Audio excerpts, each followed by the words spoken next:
una serie que titulamos Camino a Casa, ¿verdad? Estamos hablando del camino a casa y que el camino a casa es una preparación para encontrarnos, ¿verdad?, con el Señor en las nubes, ¿verdad? Y de ahí la iglesia, la novia, los invitados, los amigos del novio, todos estemos presentes en las bodas del Cordero y posteriormente estemos, amado hermano, con Cristo por la eternidad. Empezábamos, ¿verdad?, esta serie con un texto que está en el Evangelio de Juan, capítulo 14, que dice: la casa de mi Padre muchas moradas hay, ¿verdad? Si no fuera así, dijo Jesús, yo se los hubiera dicho. Dice: voy a preparar un lugar para ustedes, ¿verdad? Entonces, amado hermano, hemos aprendido, ¿verdad?, que hay un lugar preparado para nosotros, ¿verdad? Y que vamos camino a casa, pero no vamos solos, vamos de la mano de Jesús, ¿verdad? Y ese camino a casa, yo te he explicado, ¿verdad?, que es un camino de preparación, es un proceso de nuestro pecado, amado hermano, desde que estábamos en Egipto, desde que estábamos, ¿verdad?, perdidos en nuestros delitos y pecados, porque la Biblia dice que Dios ya nos había conocido desde antes de la fundación del mundo, ¿verdad? Entonces, desde ahí comenzó ese camino a casa, amado hermano,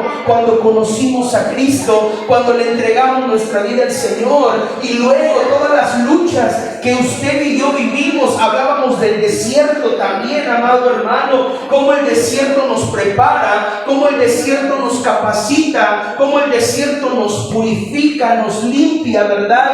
Hace que usted y yo nos convirtamos en una iglesia sin mancha y en una iglesia sin arruga, ¿verdad? Entonces, amado hermano, todo ese proceso antes del arrebatamiento, mi amado hermano, es el camino a casa, ¿verdad? Y la semana pasada hablábamos el caso del hijo pródigo, ¿verdad? Y ese hijo pródigo, ¿verdad?, que aprendíamos que regresar al Padre implica un proceso, que fue el proceso que llevó el hijo pródigo, que es recapacitar, levantarse y actuar, ¿verdad? Lo que el hijo pródigo hizo fue que reflexionó sobre su situación y consideró que era mejor estar en la casa del Padre que lejos de ella, ¿verdad? Ya habían pasado demasiadas problemáticas en la vida del hijo pródigo, ya había tomado malas decisiones, ¿verdad? Ya estaba enfrentando las consecuencias de sus malas decisiones, ya estaba en miseria, ya estaba en pobreza, ya estaba empleado como algo que era sumamente denigrante para los judíos, que era el apacentar cerdos, ¿verdad? Era una condición terrible en la cual el hijo pródigo se encontraba. Pero lo que él hizo, amado hermano, fue reflexionar, ¿verdad? Dijo: bueno, yo estoy aquí sufriendo, estoy aquí en una tierra extraña, en una casa que no es mi casa, comiendo lo que no debería yo de comer, haciendo lo que no debería yo de hacer. Pero allá, en la casa de mi Padre, dice, los jornaleros comen mejor que yo y tienen abundancia de pan y tienen abundancia de todas las cosas, y yo estoy aquí sufriendo.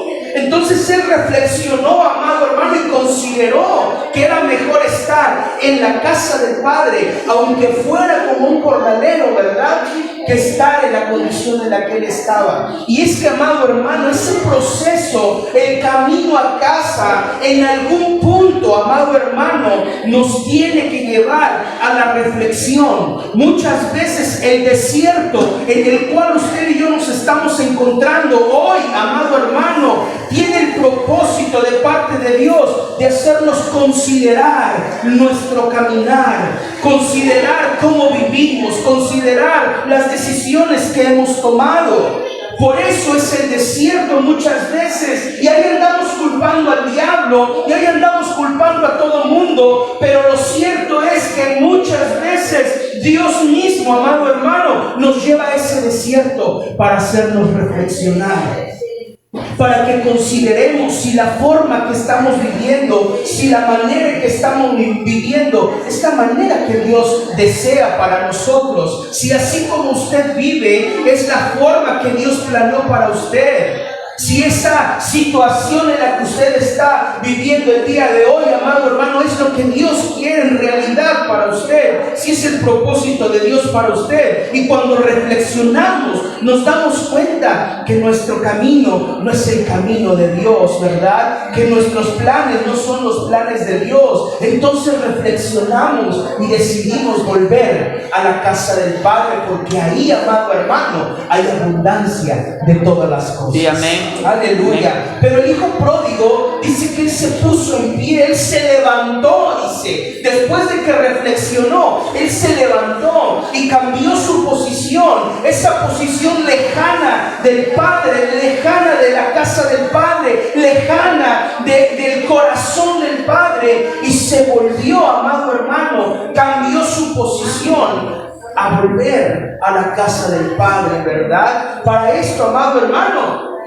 tuvo que tomar una decisión que de repente no es muy agradable, amado hermano. Yo quiero que tú observes esto, porque cuando el Señor nos hace reflexionar acerca de nuestra situación, muchas veces la decisión que debemos tomar va a golpear con fuerza, ¿sabe dónde? En nuestro orgullo.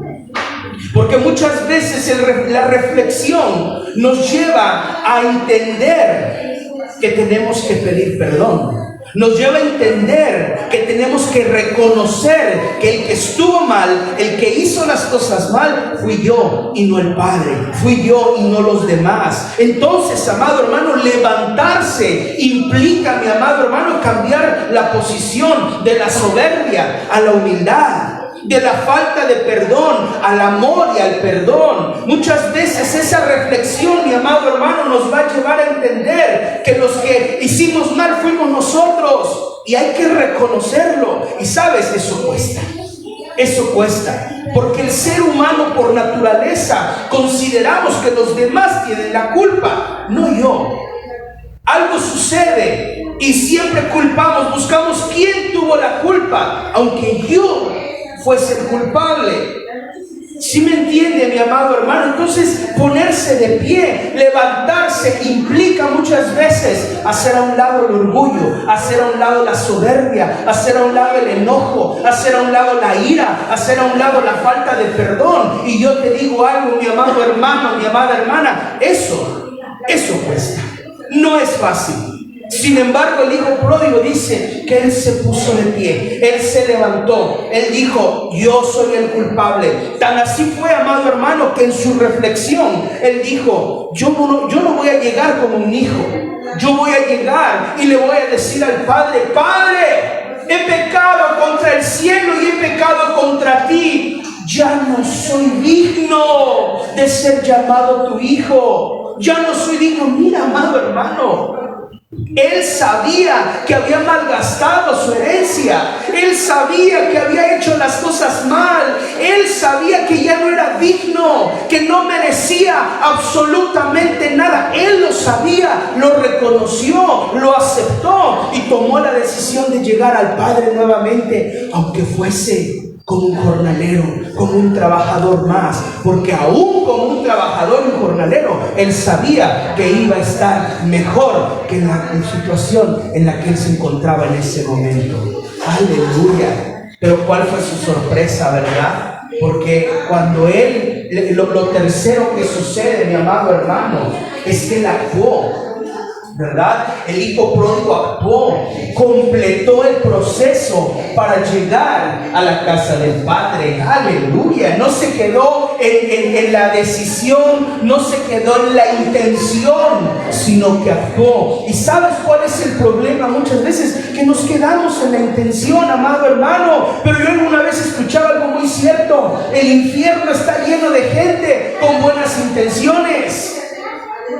Es cierto, amado hermano, porque no basta tener una buena intención, hay que actuar. Cuando tú reconoces, así como lo hizo el hijo pródigo, cuando tú reconoces que el problema eres tú y no los demás, amado hermano, tienes que actuar, tienes que levantarte y caminar rumbo a la casa del Padre y hablar directamente con Él y decirle: papá, el problema soy yo. Papá, no es mi esposa, no es mi esposo, no son mis padres, no son mis hijos, no es el jefe del trabajo, no, soy yo. El problema soy yo, amado Dios, amado Padre. Se levantó y actuó, completó su proceso, mi amado hermano. El proceso del camino a casa, mi amado hermano, siempre nos va a llevar a la madurez. Amén. Nos va a llevar a la madurez, mi amado hermano. Nos va a llevar a decisiones concretas que nos van a hacer mejores personas, mejores cristianos, mejores hijos de Dios. Así es, amado hermano. Entonces tenemos que caminar ese camino, hermano. Pero el día de hoy, amado, hoy quiero hablarte de otro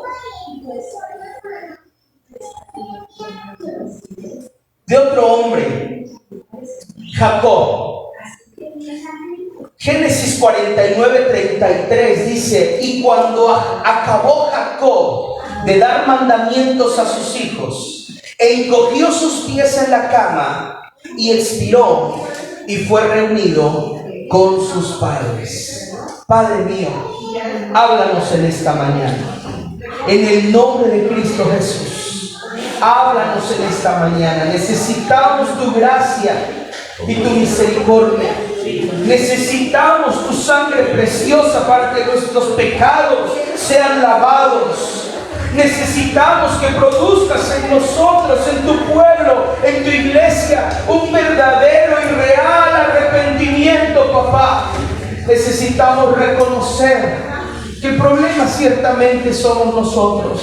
Y para eso, papá, necesitamos tu ayuda. Para eso te necesitamos a ti. Precioso Espíritu Santo, para eso te necesitamos a ti. En el nombre de Jesús, hoy háblanos. Hoy háblanos. Padre mío, abre la mente y abre el corazón para que recibamos tu palabra. Que tu espíritu de sabiduría y de revelación sea sobre nosotros ahora en el nombre de Cristo Jesús, Señor. Aleluya. Oh Santo, todo espíritu que no proviene de Dios lo echamos fuera ahora en el nombre de Cristo Jesús. Todo espíritu de distracción, todo espíritu de cansancio, porque no es un cansancio físico.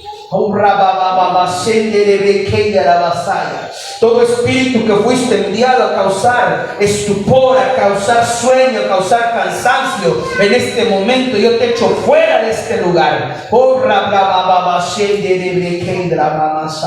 En el nombre de Cristo Jesús, yo declaro un fluir de la palabra de Dios, un fluir del Espíritu Santo sobre cada uno de nosotros, ahora en el nombre de Cristo Jesús. Amén. Amén.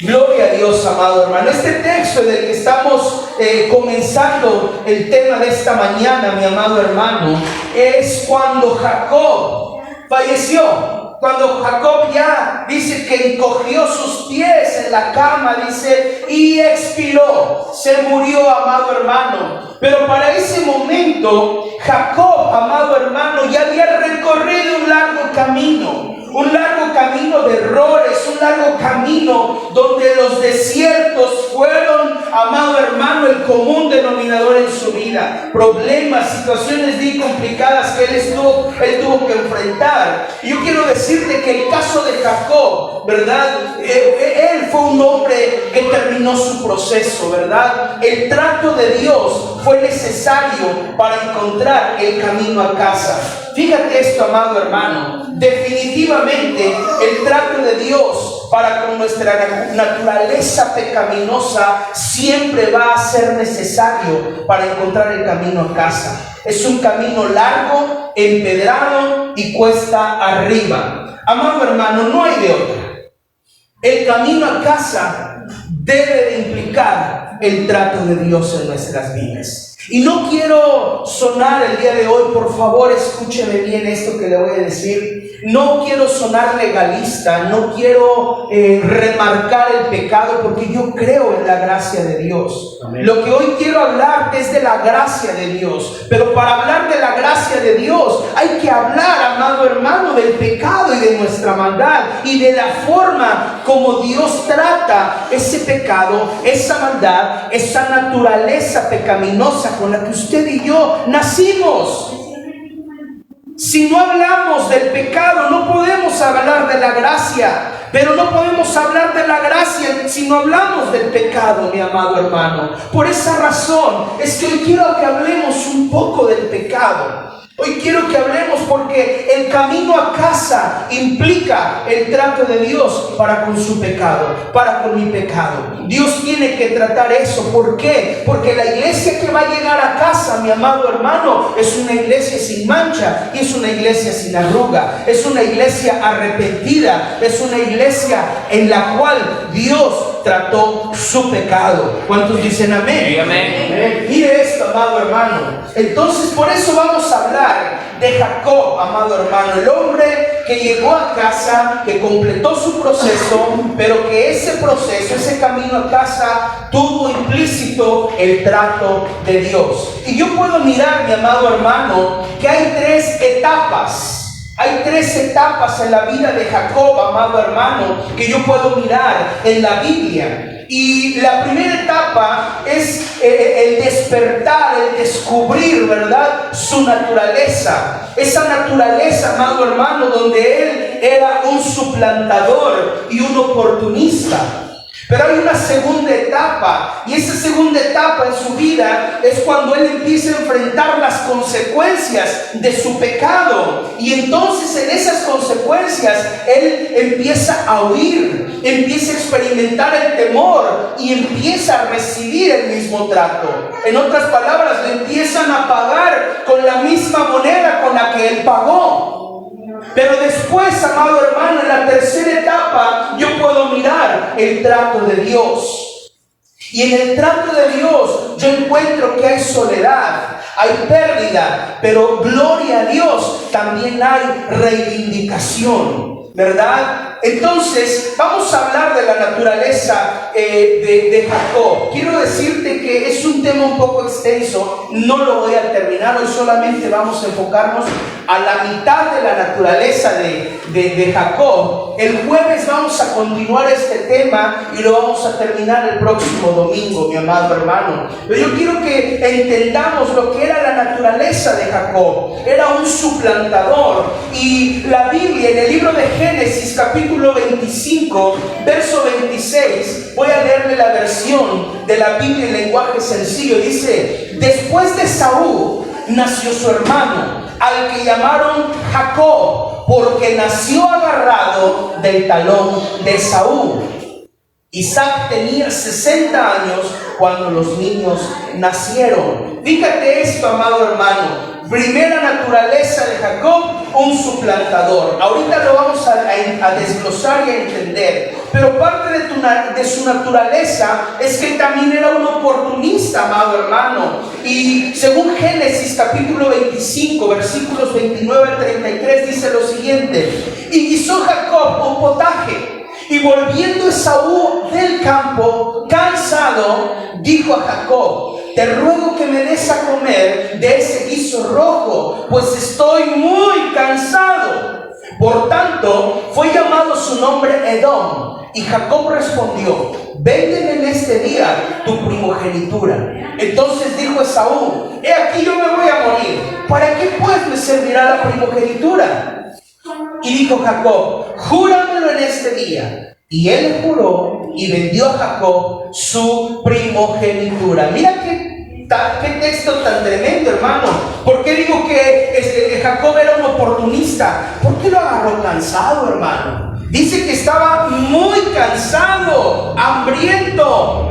Y dice: esta es mi oportunidad, está cansado, está hambriento. Entonces aquí le voy a pedir su primogenitura. Y el otro menso, hermano: ay, ¿para qué me va a servir la la primogenitura. Sí, pero dame de comer. Sí, te la vendo. Sí, ten la primogenitura, pero aliméntame. Pero dame ese guiso rojo. Algunas versiones dicen que eran lentejas. Imagínate, mi esposa prepara unas lentejas, hermano.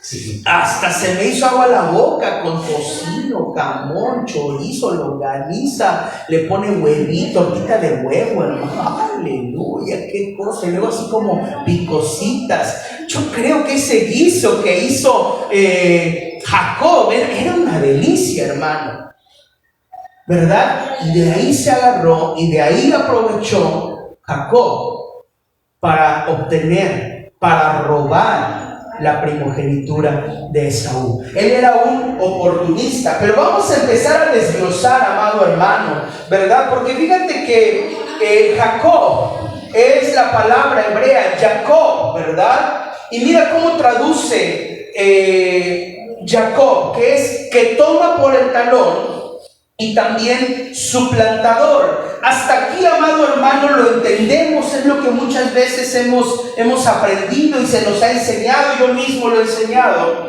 Pero resulta que hay un diccionario, hermano, que se llama Diccionario de Definiciones Hebreas, de Brown, Driver y Wright, supongo que así se traduce, y si no, usted perdóneme, soy mexicano. Yo solo hablo 3 idiomas, latín, latón y lámina de asbesto.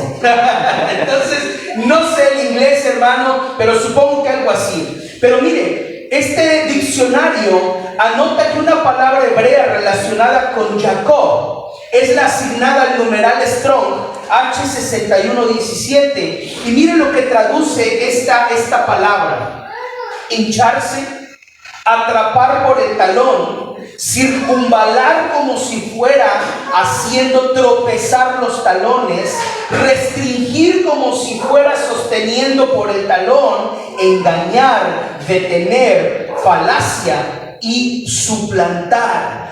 Aquí, amado hermano, ya nos da una mejor idea de quién era realmente Jacob, ¿verdad? No era solamente un suplantador. La naturaleza de Jacob dice que era soberbio.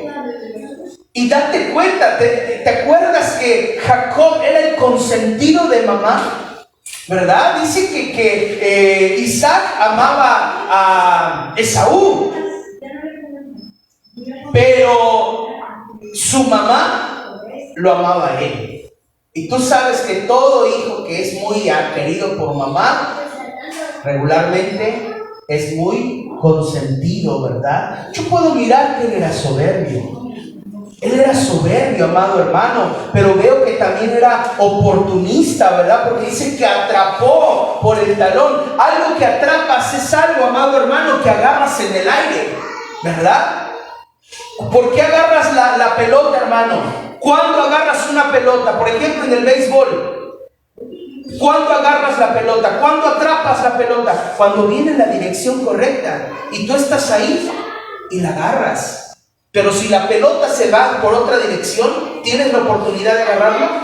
No. Es como los que están en las gradas, hermano, ¿verdad? Muchas veces esa pelota viene y hay alguien que la agarra en el público y es suya, ¿verdad? La atrapó y dice que él atrapaba por el talón, era un oportunista, aprovechaba las oportunidades, era alguien que hace tropezar a otros. Fíjate esto, hermano, también dice que se traduce esa palabra Jacob como restringir, era alguien poco generoso. ¿Cómo me doy cuenta que él era alguien poco generoso? Porque no fue capaz de convidar el guiso rojo que había preparado. El guiso él le dio, pero porque obtuvo algo a cambio. ¿Sí me estás entendiendo, amado hermano? Luego vemos que también traduce que era un mentiroso, pero también era un hipócrita, porque dice que se traduce como falacia. La falacia, hermano, es un argumento que parece válido, pero no lo es, ¿verdad? Es un engaño o mentira que se esconde bajo algo. Fíjate, eso es una falacia. Entonces era un hipócrita, hermano. No se mostraba realmente como era. pero también era un farsante, ¿verdad? Por eso dice que es suplantador. Y uno de los sinónimos de la palabra suplantador es farsante. Y un farsante es alguien que finge lo que no es o lo que no siente, ¿verdad? Es como algunos en la iglesia, aquí no pasa la luz, ¿verdad? Pero unos, ¿verdad?, que están en la adoración y están bien metidos, pero su mente está quién sabe dónde, ¿verdad? Y están aquí, pero su mente está en los frijoles. Eso es un farsante, hermano, porque está mostrando algo que en realidad no tiene, no es o no siente. Mira qué terrible, hermano. Estamos hablando del pecado, hermano, y hablar del pecado muchas veces es doloroso. Amén. Mira esto, hermano. Entonces quiero empezar a hablarte un poco, hermano, ¿verdad?, de la naturaleza de Jacob. Y vemos que él era un hombre soberbio. Dice que él se hinchaba, él era alguien arrogante. Y resulta que la palabra soberbia, hermano, significa sentimiento de superioridad frente a los demás, que provoca un trato distante o despreciativo hacia ellos. ¡Qué terrible, mi amado hermano! ¿Cuántas personas hemos luchado, amado hermano, precisamente con la soberbia, ¿verdad? Nos sentimos que somos más o que somos mejores que otros. Y mira, amado hermano, yo quiero decirte que esto no es típico de las personas adineradas o de las personas que tienen una posición alta. Lamentablemente, la soberbia, amado hermano, es uno de los grandes problemas de la gente pobre, de la gente de una condición social media, baja y baja. Eso es una realidad. Esa es la gente que es más soberbia. Pero juzgamos, no. Los soberbios son los ricos, los soberbios son los que tienen dinero. Sí, pero es una condición, amado hermano, muy fuerte en la gente que tiene una condición social media, baja y baja. La soberbia. Nos sentimos más que los demás. ¿Y cómo lo mostramos, amado hermano? El de la condición media, baja, ve hacia abajo al de la condición baja. Y el de la condición baja ve por debajo a sus iguales. El mexicano es así, hermanos. El mexicano es así. Es triste, pero cierto. Los mexicanos somos así. Y sabe, amado hermano, cuando llegamos a la iglesia, seguimos siendo iguales. Aleluya. Es terrible, amado hermano. Pero a lo mejor usted diga, ese es problema del hermano Javier, no mío. El hermano Mariano no, es un soberbio bárbaro. Yo no. Vamos a ver unas características, amado hermano, de una persona soberbia. Yo encontré dos, hay muchas, pero encontré dos que me llamaron la atención, amado hermano. Y una de las características de una persona soberbia es el narcisismo. ¿Qué es el narcisismo? El narcisismo es la tendencia a la grandiosidad a la hora de evaluarse a uno mismo. Fíjate esto, es la tendencia a la grandiosidad a la hora de evaluarse a uno mismo. ¿Qué es esto, amado hermano? No soy tan malo. Mala la hermana Zaira. Pero yo no. Yo no soy tan malo. Malo el hermano mal. Pero yo no soy tan malo. Pecador es el hermano Javier. Pero yo no. Es más, hermano, yo pecador no, yo soy cristiano, lavado por la sangre del Cordero, amén, aleluya. Pecadores los de allá afuera, pecadores mis vecinos, amado hermano, eso es soberbia. ¿Verdad? A la hora de evaluarnos, amado hermano, nos engrandecemos. Pues sí es cierto que tengo mis detallillos, ¿verdad? Pero comparado con fulanito, yo soy un santo. ¿Te das cuenta, amado? Eso es narcisismo, hermano.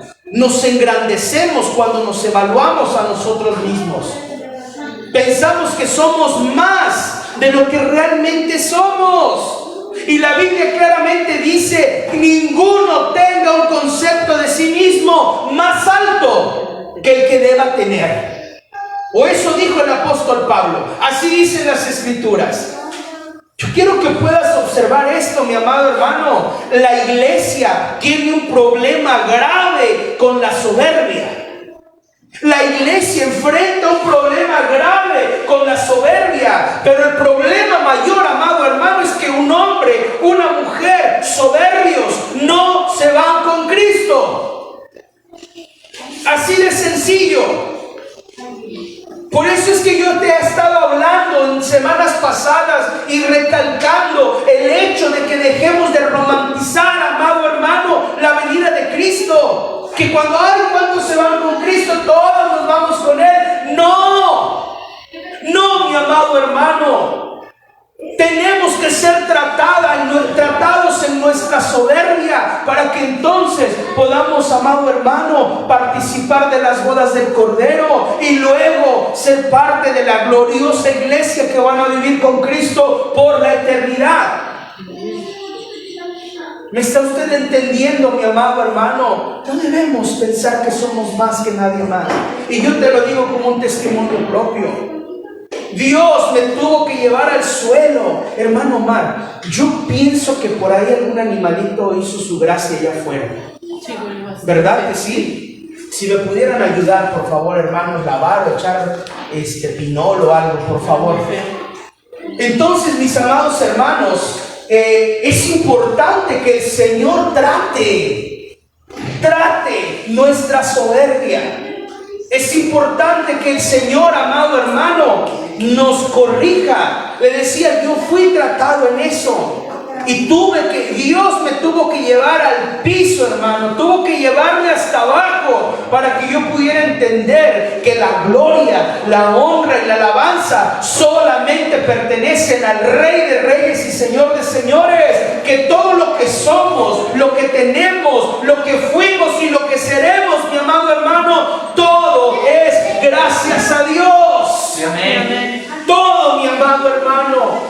No hay absolutamente nada que usted diga, esto lo logré por mi propia cuenta. Si a Dios le hubiera placido, nos mata antes de que tú lograras esa carrera, lograras ese estatus, lograras esa condición, lograras esas finanzas. Si a Dios le hubiera placido, mi amado hermano, te enferma y todo tu dinero se te acaba en pagar los médicos. Pero a Dios le plació permitirte tener lo que tienes, ser lo que fuiste, ser lo que eres y ser lo que en un futuro serás. La gloria es del Señor nuestro Dios. Sí, amén. ¿Sí me está entendiendo, amado hermano? Pero mire, yo encontré otra característica de una persona soberbia, y esa característica es la megalomanía. ¿Qué es la megalomanía? Bien. La megalomanía es pensar y manifestar el poder hacer cosas que realmente nunca se podrán lograr. Esa es una característica, mis amados hermanos, de una persona soberbia. Es megalómana. Yo conocí a un compañero en la prepa, en el bachillerato. Le decíamos el traumas. Le decíamos el traumas. ¿Y saben por qué le decíamos el traumas, hermanos? Porque era un megalómano.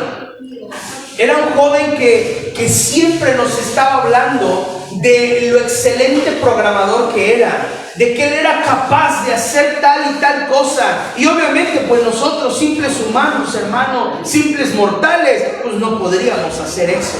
Pero él sí. Lo cierto, amado hermano, es que era un joven con muchos problemas, ¿verdad? De carácter, muchos problemas, ¿verdad? Familiares, que le desarrollaron en él una soberbia terrible, amado hermano. Pero mira esto, ¿cómo aplica esta megalomanía en nosotros? Pensar y manifestar el poder hacer cosas que realmente nunca se podrán lograr. ¿Sabes cómo se manifiesta esta megalomanía en un sentido espiritual? El creer que tú puedes hacer algo por tus propias fuerzas. en creer que tú puedes ser, ¿verdad? Como hemos visto algunos casos, gente que dice, yo soy un gran ministro y esto, y en realidad, amado hermano, nada de lo que somos, nada de lo que tenemos es de propia cuenta. Todo es gracias a Dios, todo es por causa del Señor, amado hermano. Nada de lo que tú hagas es por ti mismo. Mire, yo estoy aprendiendo eso, mi amado hermano. En mi caso hubo mucho menosprecio por parte de quienes fueron mis autoridades. Gracias a Dios ya no lo son. Aleluya. Pero había mucho menosprecio.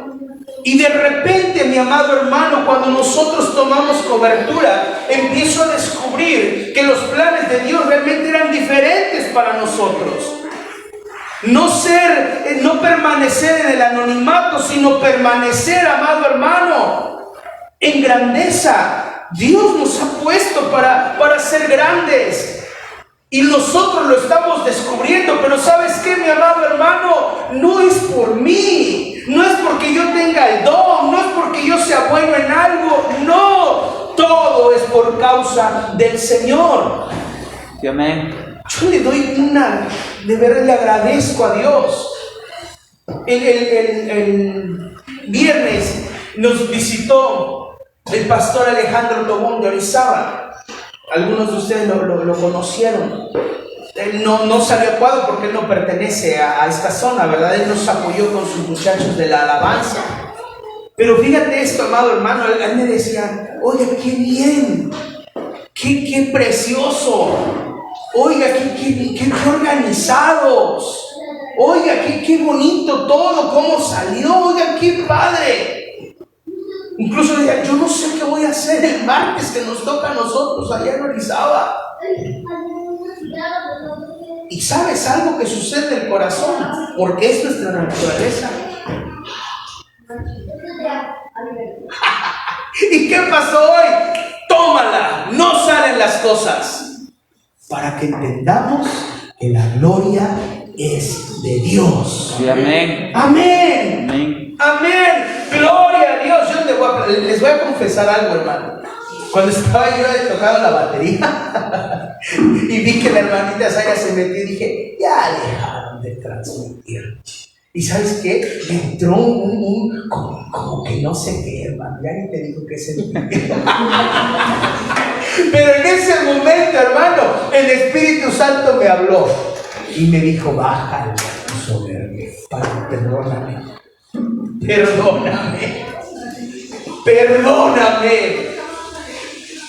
¿Sí me está entendiendo, amado hermano? Es Dios. Es Dios. Es Dios. Diga conmigo, es Dios. Es Dios. Una vez más, dígalo, es Dios. Es Dios.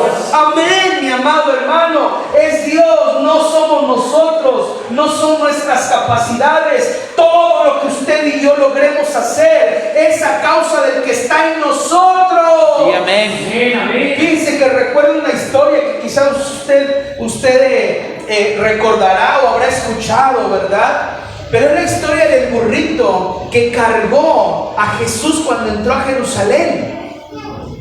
¿Se acuerdan de esa historia? Sí. Y la historia cuenta que ese burrito estaba muy contento platicándoles a sus compañeros, a sus amigos burritos. No hubieran visto, cuando entré a Jerusalén, todo el mundo me aplaudía, ponían sus palmas para que yo pasara. No, de verdad, los de la región me aman. Es que, miren, qué dientes tan bonitos. Miren, estas orejas tú las tienes.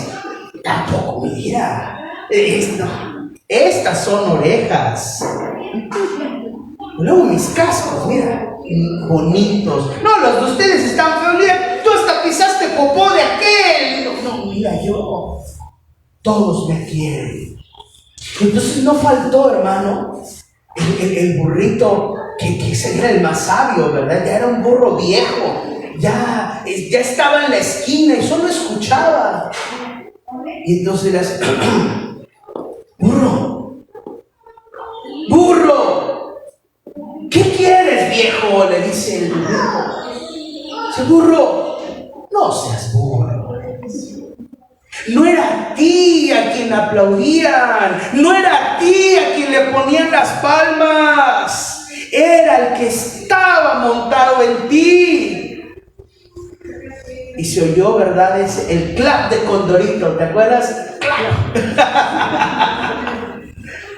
Es que es cierto, amado hermano, no somos nosotros, es quien está en nosotros. Todo lo que logres hacer es por causa del Señor.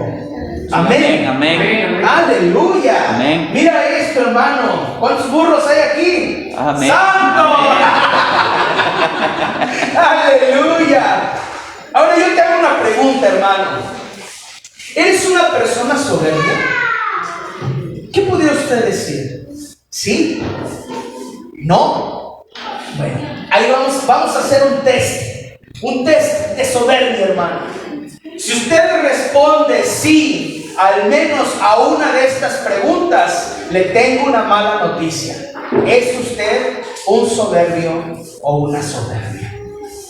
¿Verdad? Entonces, ¿estás pendiente del qué dirán y de la imagen que los demás tienen de ti? Santo. ¿Sabes por qué a veces no nos ministramos, amado hermano? Porque tenemos miedo a que los demás pierdan la imagen que tienen de nosotros. Y no pedimos ayuda. No, es que ¿qué va a decir el pastor? Que soy bien mal esposo, que soy bien mala esposa. No, ¿qué van a decir? Que soy esto, que soy que yo tan bonito que me veo en la iglesia y miren lo que ando. ¿Tienes miedo, hermano? Híjole, no se ve muy bien. Pero bueno, ¿estás pendiente del qué dirán y de la imagen que los demás tienen de ti? Si responde usted sí, entonces hay soberbia. Siguiente pregunta. ¿Hablas constantemente de ti mismo y de tus éxitos? Responda. ¿Sabe? Yo conozco, y yo sé que usted también, ¿verdad?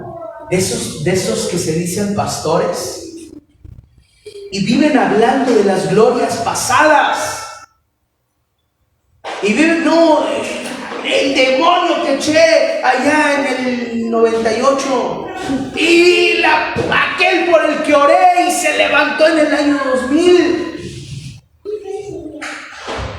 y viven hablando y recordando y viviendo de las glorias pasadas, amado hermano. Pero al presente, lo único que queda es soberbia y arrogancia. ¿Sí me está entendiendo, mi amado hermano? Mira esto. ¿Crees que eres el dueño de la verdad y que siempre tienes la razón? Ay, yo conozco a 2, 3, amado hermano. No les ganas. Siempre tienen la razón, aunque en realidad no la tienen. ¿Sabes? Con esa gente, amado hermano, la Biblia dice, el apóstol Pablo anotó algo. La iglesia de Cristo no es contenciosa. ¿Sabe algo, amado hermano?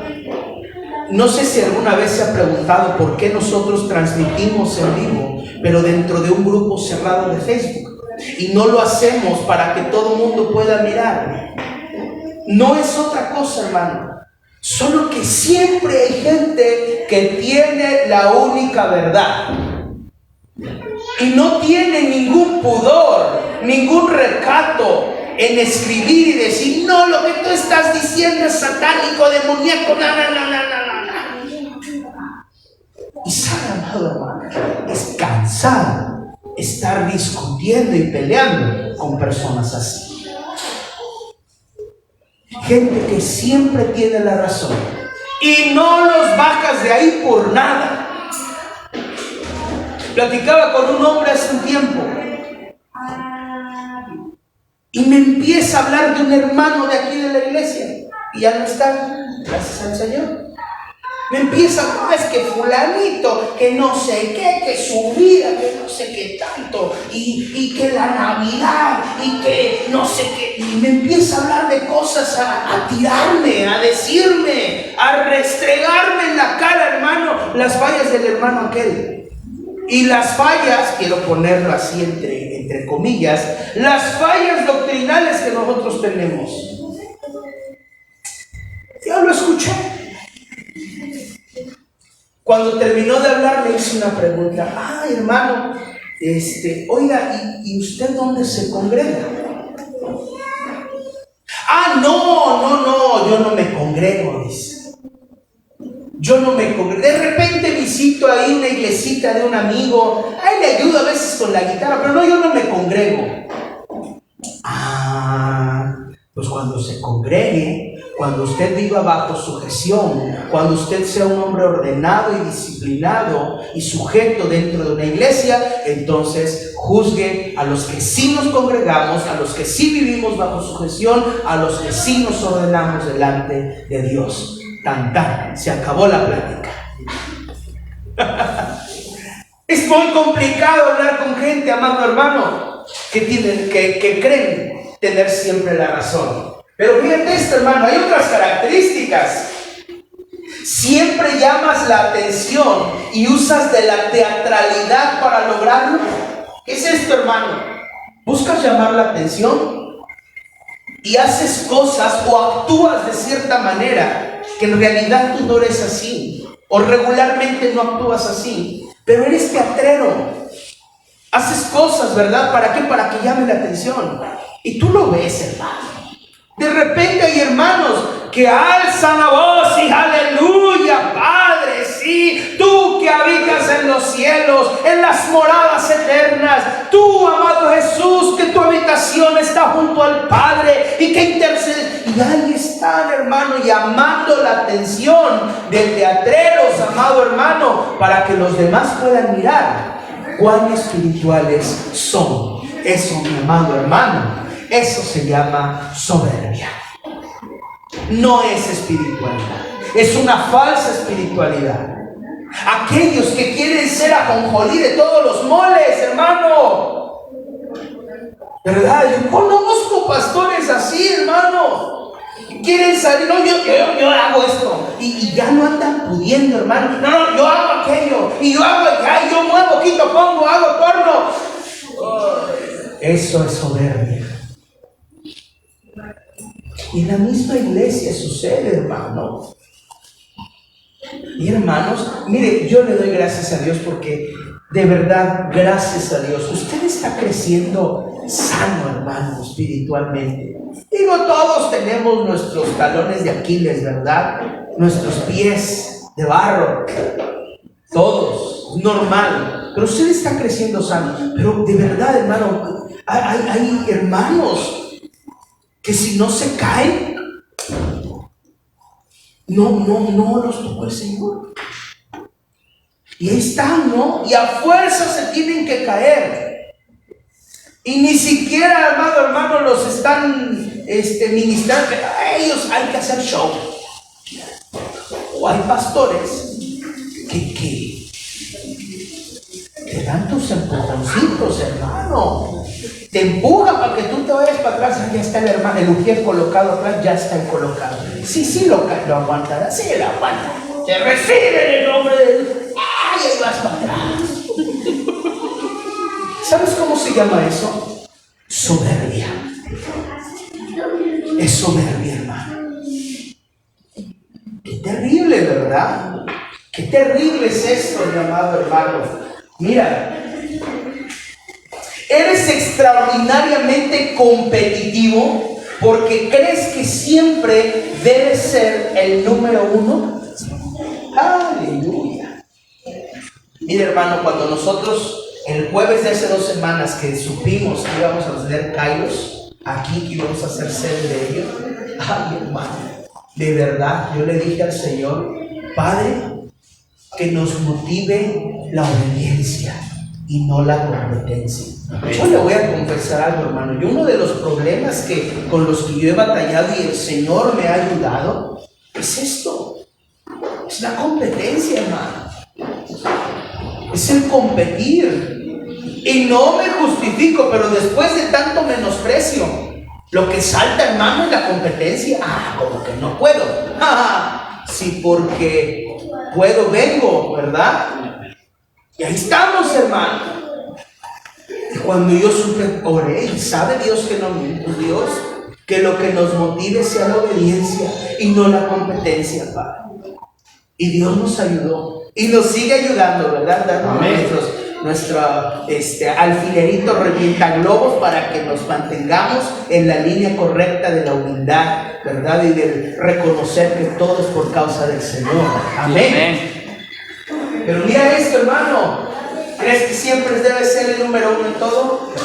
Es soberbia. ¿Intentas compensar tus debilidades con exageraciones? ¡Aleluya! ¿Has conocido gente exagerada, hermano? Que no muestran una debilidad, sino que la exageran, ¿verdad? Es soberbia. ¿Te cuesta pedir perdón? Si te cuesta pedir perdón, entonces hay soberbia. En el primer contacto eres seductor y cae bien, aunque después se dan cuenta de quién eres realmente. Hay gente que es así, ¿verdad? Llegas, saludas y todo así como que, ¡ay, qué bonito! Gloria al Señor. Y todos se llevan una buena imagen de ti. ¡Ay, el hermano! ¡Qué buen hermano es! Pero en realidad solamente eres una persona que busca caer bien, ¿verdad? Para que no vean quién eres realmente. Eso, mi amado hermano, es soberbia. ¡Santo Dios! ¡Qué terrible!, ¿verdad, amado hermano? Pero mire lo que dice Santiago 4:6 en la versión castellana, hermano. Dice, por eso nos da su ayuda, como también dicen las Escrituras. Dios se opone a los soberbios. Diga conmigo, Dios se opone a los soberbios y da gracia a los humildes. No hay de otra, hermano. ¿Crees tú que el Señor se va a llevar a alguien con quien está opuesto? ¿A quien Dios resiste? No. Por eso nuestra soberbia debe de ser tratada, mi amado hermano. Por eso nuestra soberbia debe de entrar dentro del trato de Dios para que nosotros seamos pulidos, tallados, preparados como una iglesia sin mancha y sin arruga. ¿Cuántos dicen amén? Sí, amén. Así que cuando Dios, amado hermano, te pique, ¿verdad?, con su alfiler y rompa tu globo de soberbia, alégrate, porque el Señor te está tratando y Él te está purificando y limpiando. ¿Duele? Sí, sí duele, hermano. Sí duele. Dejar de ser el foco de atención, ¿verdad? Dejar de mostrar la apariencia de ser algo que no somos, hermano. Eso duele. Pero también es cansado, hermano. ¿A poco no? Estar siempre buscando agradar a los demás, eso es cansado, hermano. Claro que sí. Mejor ser quienes somos. Mostrarnos tal quienes somos. Y si hay debilidades, hermano, todos tenemos debilidades. Todos pecamos, todos nos equivocamos. Todos. ¿Por qué no perdonar? ¿Por qué no dar otra oportunidad? Si Dios es un Dios de segundas oportunidades, ¿por qué nosotros no, mi amado hermano? Amén. Amén. Mira esto. Continúo y termino con esto, mi hermano. Jacob tenía una naturaleza oportunista. Y oportunista, según el diccionario, es una actitud que consiste en aprovechar al máximo las circunstancias para obtener el mayor beneficio posible sin tener en cuenta principios ni convicciones. Una cosa, amado hermano, es que aprovechemos una oportunidad. Eso es bueno. Pero el problema es cuando aproveches una oportunidad aún por encima de tus mismas convicciones, aún por encima de lo que tú sabes que es correcto, aún por encima de saber que esa oportunidad o te va a alejar de Dios, o no es la voluntad de Dios, o es algo que a Dios no le agrada. Ojo, porque el que sea la voluntad de Dios o no tiene nada de ver si es bueno o malo. Puede ser algo bueno, pero no ser la voluntad de Dios. ¿Sí me entienden? Puede ser algo bueno, algo agradable, puede ser algo que no sea meramente malo, pero simple y sencillamente no es la voluntad de Dios. Y cuando tú vas y excedes, pasas el límite de la voluntad de Dios para aprovechar esa oportunidad, entonces estás siendo un oportunista, mi amado hermano. ¿Sí me entiende lo que le estoy enseñando? Y Jacob era un oportunista.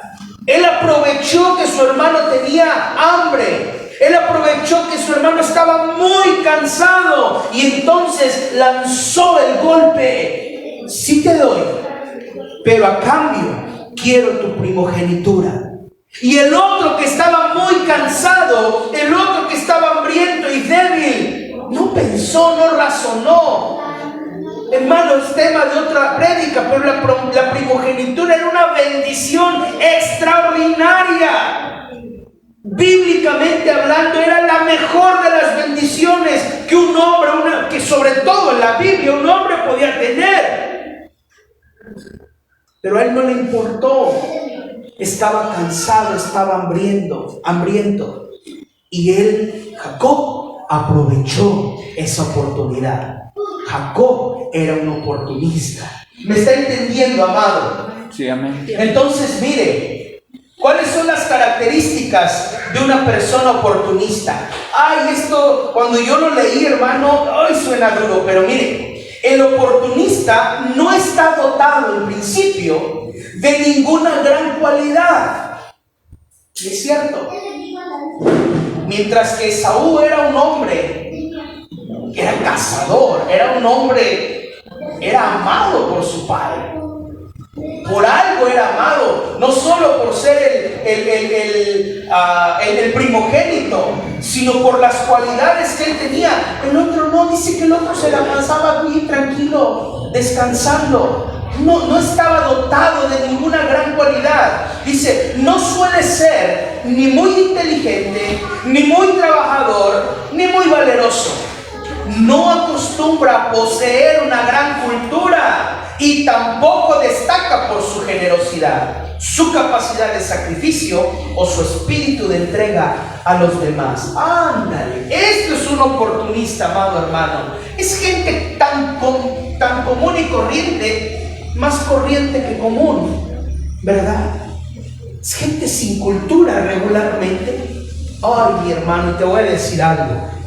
El mexicano es un oportunista. Al mexicano no nos interesa instruirnos.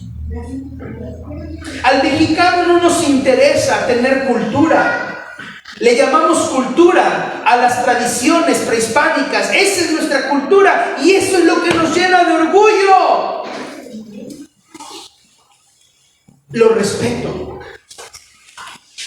Pero ojalá México se distinguiera y los mexicanos nos distinguiéramos por ser gente esforzada, por ser gente trabajadora. No, los mexicanos somos bien trabajadores. Sí, cuando se van a Estados Unidos de día, desde las 6 de la mañana hasta las 6 de la tarde, sin parar. Allá son bien trabajadores.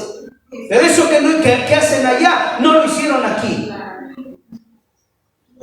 ¿Sí me está entendiendo, hermano? Y gloria a Dios por quienes se van y Dios les bendiga. Es que aquí no hay oportunidades. No, aquí no buscamos las oportunidades. Aquí las dejamos pasar, a menos que sea una tranza. Y somos oportunistas, porque el que no tranza no avanza.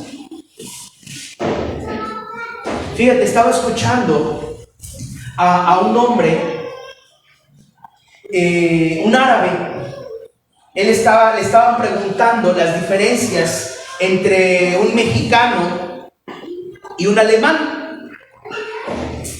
No te doy el contexto, no tiene caso, pero la pregunta era la diferencia entre un mexicano y un alemán. Y él respondió algo bastante interesante, hermano. Dice, bueno, es que mira, tengo un amigo alemán, dice, y tengo un amigo mexicano. Si yo viví en México un buen tiempo, tengo buenos amigos, pero una vez, dice, a un amigo alemán lo invité a comer y me dijo, claro que sí, cenar, lo invito a cenar. Lo invité a cenar. Claro que sí, inmediatamente sacó su agenda y dice, mira, puedo tal día a tal hora, ¿cómo ves? Adelante, perfecto. Tal día, a tal hora se reunieron, cenaron, cumplieron el tiempo que tenían destinado y cada quien a su lugar. Eso fue con el amigo alemán. Dice, pero un día, dice, un amigo mexicano, él me invitó a cenar a mí. Y quedamos tal día a las 7 de la noche en tal restaurante de la Ciudad de México. Si yo acostumbro, dice siempre, ¿cómo se dice? Ay, Dios mío, se me fue la palabra, pero, ¿perdón? Agendar. Sí, lo agendaba, pero antes de la agenda, volver a contactar a la persona, ¿verdad? Y confirmar la cita. Dice, pero él no me habló. Yo esperé la llamada y luego yo le marqué para confirmar y tampoco me contestó. Bueno, dice, pero pues ya habíamos quedado. Llegué, dice, unos minutos antes de las 7. A las 7 yo estaba en la mesa. Me dieron 7:10, me dieron 7:15, creo que hasta 7:20, 7:25 estuvo esperando. Y el amigo mexicano nunca llegó. Dice, me levanté y me fui. Días después, ni siquiera fue al momento, en la noche o a la mañana siguiente, días después, me habla y me dice, oye amigo, discúlpame, perdóname, no pude llegar. Ay, ¿qué pasó? No, es que ¿tú crees que ese día mi papá se enfermó y estuve toda la noche y al otro día con él en el hospital? No me digas, sí. No, de verdad, discúlpame. No, pues no te preocupes, no. Acepto tus disculpas y pues quedamos para otra ocasión. Sí, como no, gracias, nos vemos. Luego dice, me entero que su papá había fallecido hacía 10 años.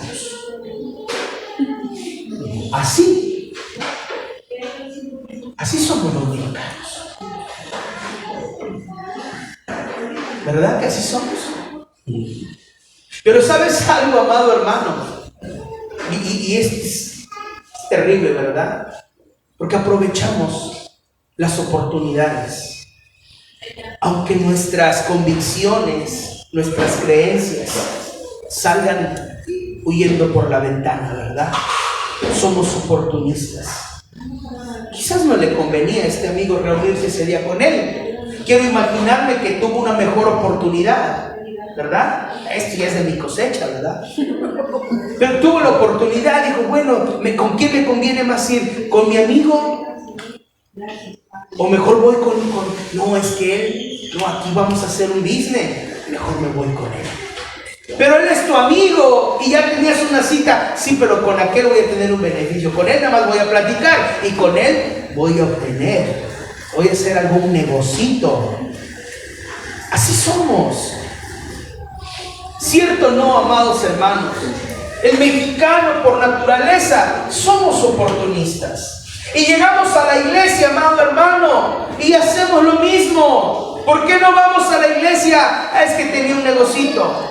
Es que estás importante ir con el amigo porque allá me voy a divertir y en la iglesia no me voy a divertir. En la iglesia solo voy a escuchar los gritos del pastor, los guitarrazos del hermano Javier y los tamborazos del pastor. No, mejor me voy allá. Somos oportunistas, amado hermano. Si me está entendiendo lo que quiero expresar de esta mañana, amado. Mira.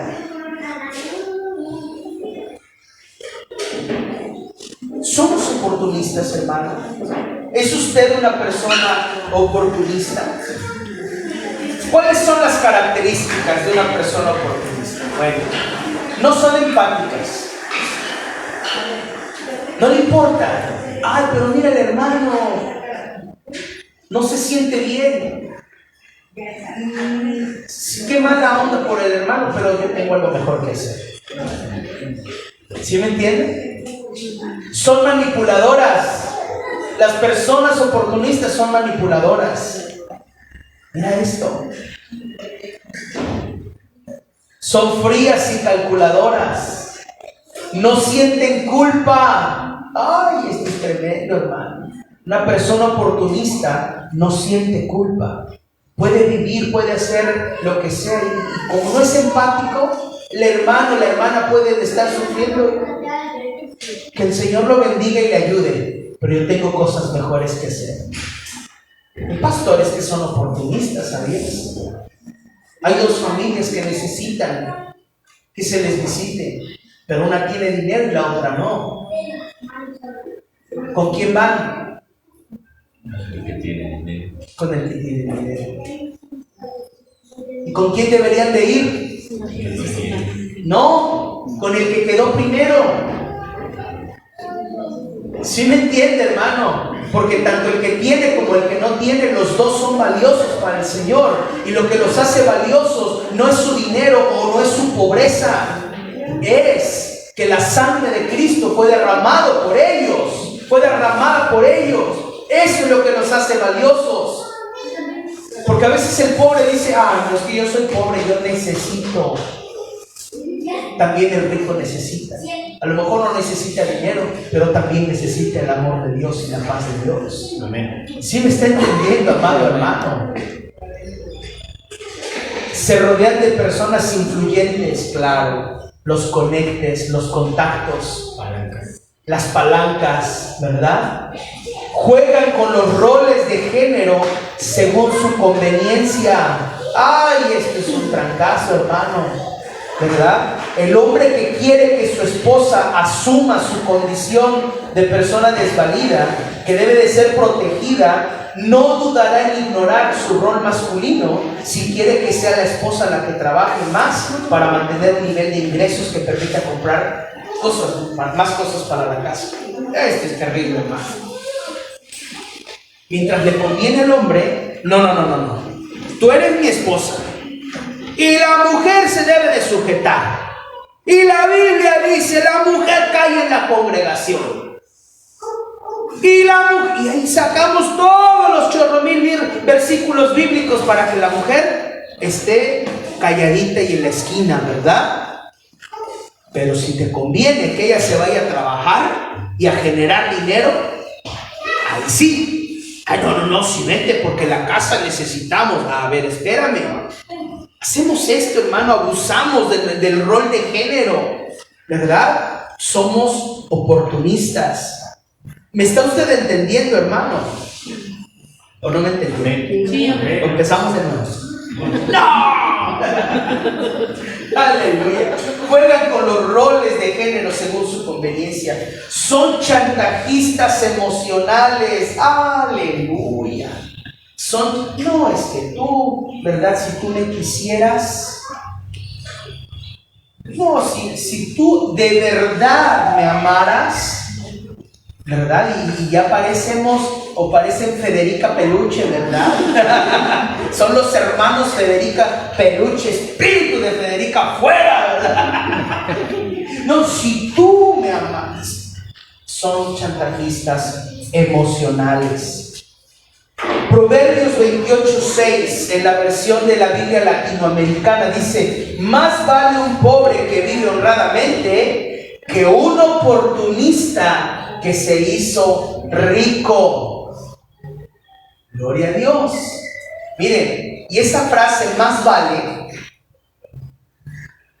otras versiones lo traducen como mejor. Es la palabra hebrea tov. Y mire cómo se traduce también. Como hombres o mujeres buenas o buenos. Se traduce como acepto, agradable, contento, dichoso, éxito, alegría, hermoso, prosperidad, rebosar y tesoro. ¿Cómo es un hombre o una mujer? Humildes,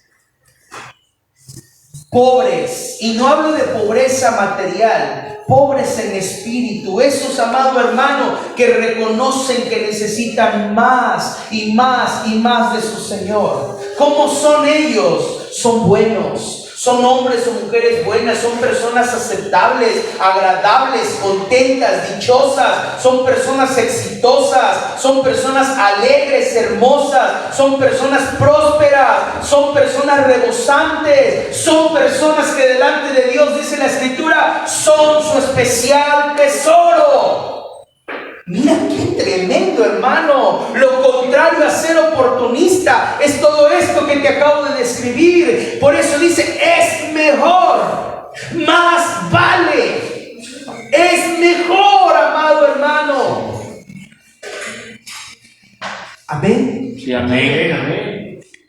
Y entonces pareciera, mi amado hermano, pareciera que el destino de Jacob estaba escrito para mal. Pero Dios tenía otros planes, amén. Amén. Jeremías 29:11 en la versión de la Biblia al día dice: porque yo sé muy bien los planes que tengo para vosotros, afirma el Señor, planes de bienestar y no de calamidad, a fin de daros un futuro y una esperanza. ¿Cuáles son los planes que Dios tiene para usted, amado hermano? Son planes de bienestar y no de calamidad, para que nos des futuro y esperanza. Y esto, amado hermano, es parte del trato de Dios que Él debe tener en nuestro camino a casa. Sí, amén. Amén. Es el trato que Dios tiene para con nuestro pecado, con nuestra soberbia y el ser oportunistas. Y hay más características de Jacob que vamos a ver el día jueves, amado hermano.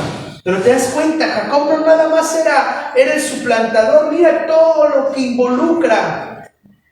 Entonces nosotros somos como Jacob, hermano. Necesitamos arrepentimiento. Los planes de Dios para nosotros son planes de paz. Amén. Son planes buenos. Lo que Dios quiere para nosotros es hermoso. Si me ayudaras. Oh, no es cierto. No hay problema. Se podría poner de pie, amado hermano, y vamos a orar a Dios. Quizás, amado hermano, pues alguna palabra de estas que hoy se enseñaron le haya ministrado, le haya revelado y mostrado quién es usted.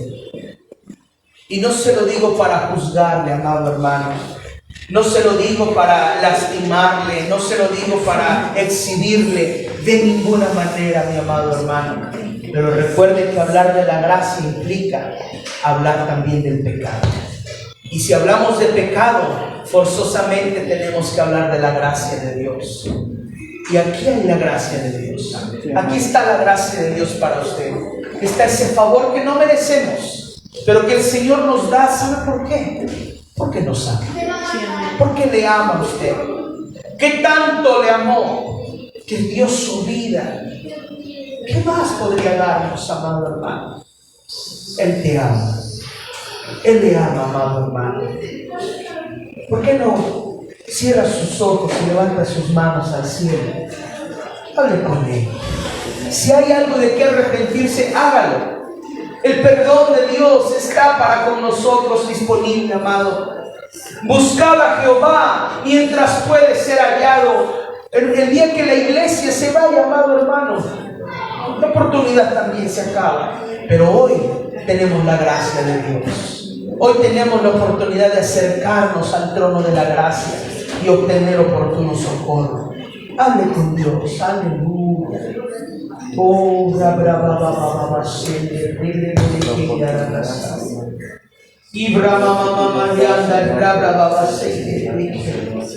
Padre, en el nombre de Jesús, revélanos la gracia de Cristo. Revélanos, mi Dios, el amor de Dios.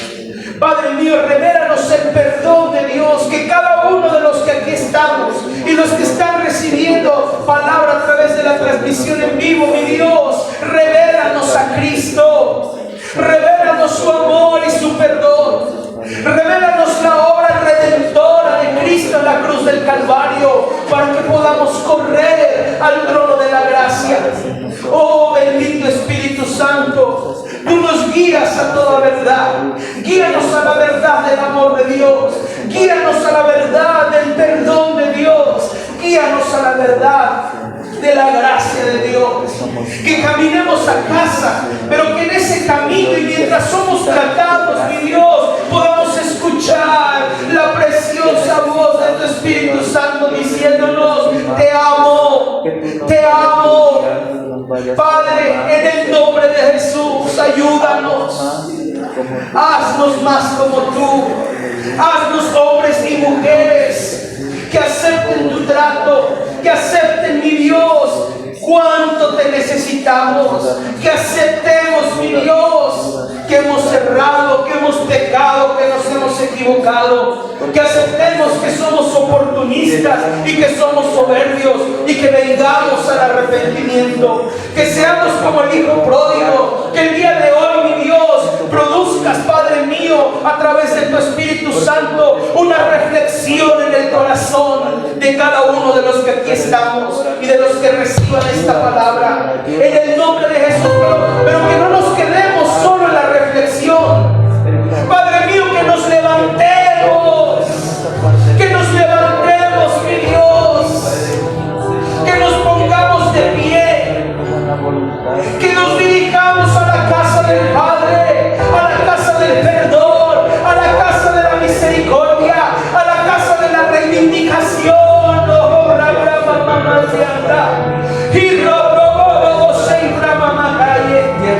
En el nombre de Jesús, Padre mío, que actuemos, que tu poder se manifieste en vidas transformadas, que el mayor milagro que esta iglesia reciba sea un corazón renovado, una mente transformada, una vida cambiada, matrimonios restaurados, familias restauradas, vidas levantadas por el poder de tu Espíritu Santo. Oh, bendito Espíritu de Dios, ven sobre la iglesia, toca la iglesia, bendice la iglesia con tu perdón. Oh, bravo,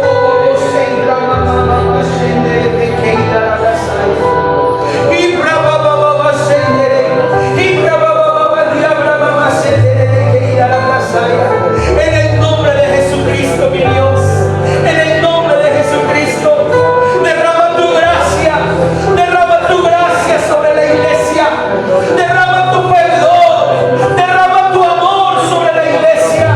Padre, que ellos sepan que hay misericordia para ellos, que ellos entiendan que hay perdón, que hay vida nueva, mi Dios, para cada uno de nosotros, que nos sea revelado Cristo, que nos sea revelado tu amor y tu perdón. Yo te lo suplico en el nombre de Cristo Jesús.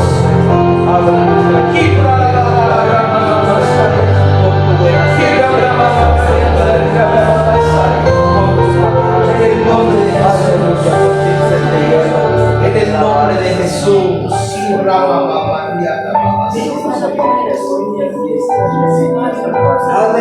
Aleluya.